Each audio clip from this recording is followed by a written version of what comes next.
Now we are discussing about phase locked loop. You can see the block diagram of this.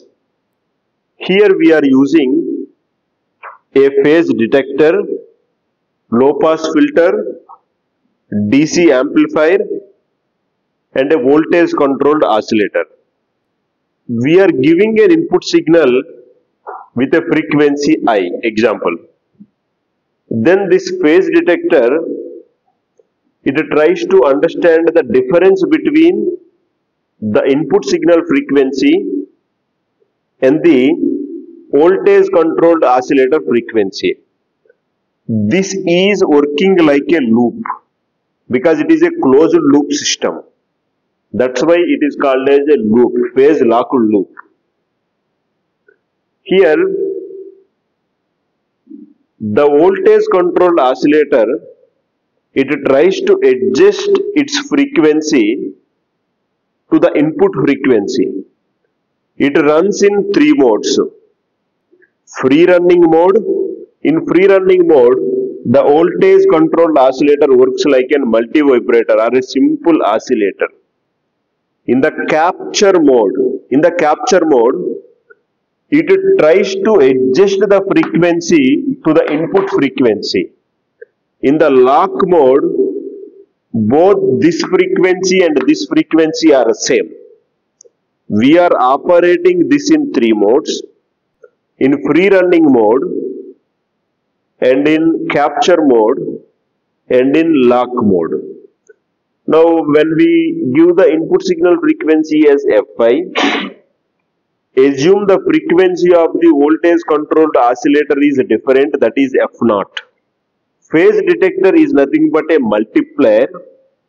So this generates a signal which consists Fi plus F0 and Fi minus F0, two frequencies. The difference between them and the summation of these two. We use a low pass filter to eliminate the summation of two frequencies and to detain only the difference of the two frequencies. Now, the difference of this frequency Fi minus F0, this signal only remains at the output of the low pass filter. We use an amplifier here. This amplifier output will be given as an input to the voltage controlled oscillator. If the frequency difference between these two is 0, then the oscillator frequency will not be shifted. Based on this output value, the voltage controlled oscillator frequency tries to shift. The question may come, sir, to which frequency it is shifting? It is trying to adjust to the input frequency. Again, we will observe the difference between two. Again, the difference we pass to the low pass filter and amplifier. Like that, the difference is minimizing. Finally, the difference becomes 0. When the difference is becoming 0, the frequency of the voltage controlled oscillator and the input frequency are same. Then both are in lock mode. That's why it is called as phase locked loop. But before the frequency of the voltage controlled oscillator to match to the input frequency, whatever the process we are performing, in that process it is in the capture range. It is like one tiger is going to capture a goat.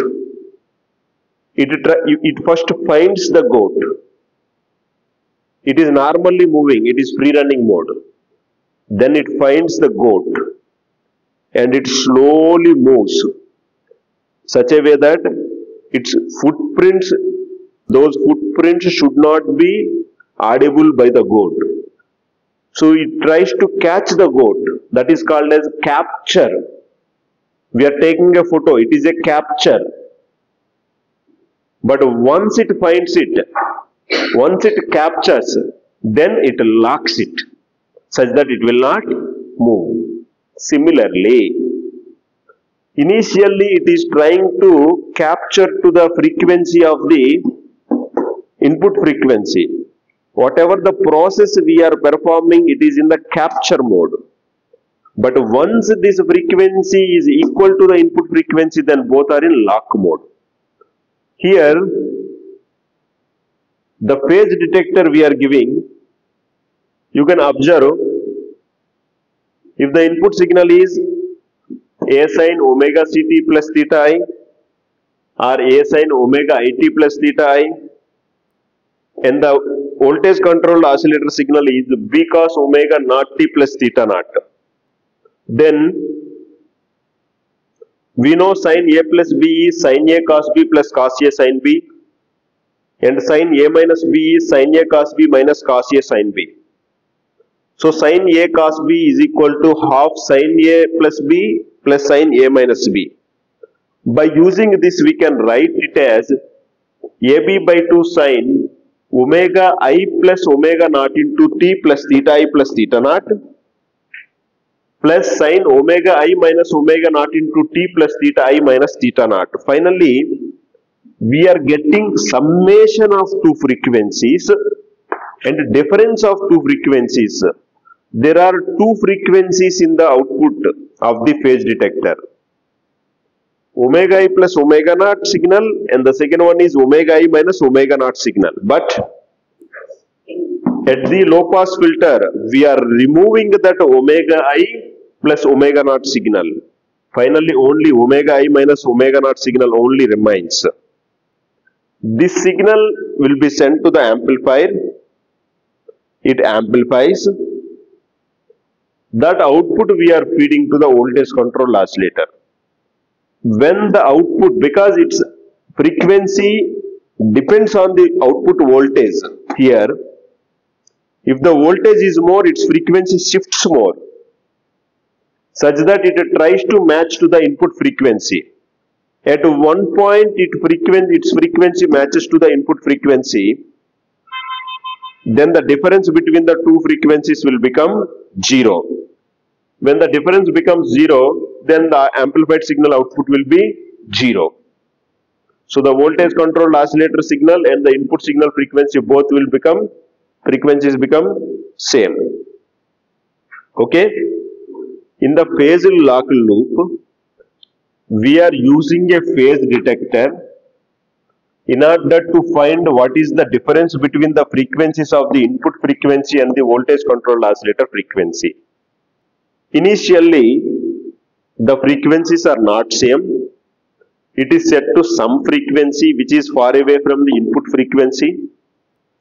The phase detector detects this difference and it tells to low pass filter. Because in the phase detector we are getting two components, Fi plus F0, Fi minus F0. We do not require Fi plus F0. This low pass filter, a simple RC filter, it removes Fi plus F0. And then we observe Fi minus F0. This signal, a signal with the frequency of Fi minus F0 will be amplified by the amplifier. This output we are feeding to the voltage controlled oscillator. Now its frequency, the difference between these two Fi minus F0 becomes less. Why it became less? Because the frequency of this changed. The frequency of the voltage controlled oscillator is adjusted. How it is adjusted? Because of the output voltage. Because its frequency is depending upon the voltage, it is called as voltage controlled oscillator. Again we are giving, now the Fi minus F0, there is no change in the input, but the F0 changed because of the voltage, but still the difference is there. Again we are feeding to the amplifier, again output we are sending to the VCO. Now its frequency again changes. This process will continue until Fi minus F0 becomes 0. Until the difference becomes 0. Means the frequency of the Fi and the frequency F0 both become same. Then this PLL is working in the lock mode. This is the concept of the PLL, where we use.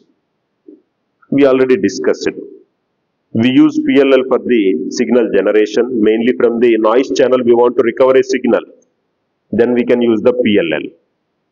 For the modulation, we can use the PLL. In the Wi-Fi routers, we use PLL. And in our mobiles and televisions, we use PLL. For the frequency detection, frequency doubler, frequency and mixing, for all these concepts, we can use the phase lock loop.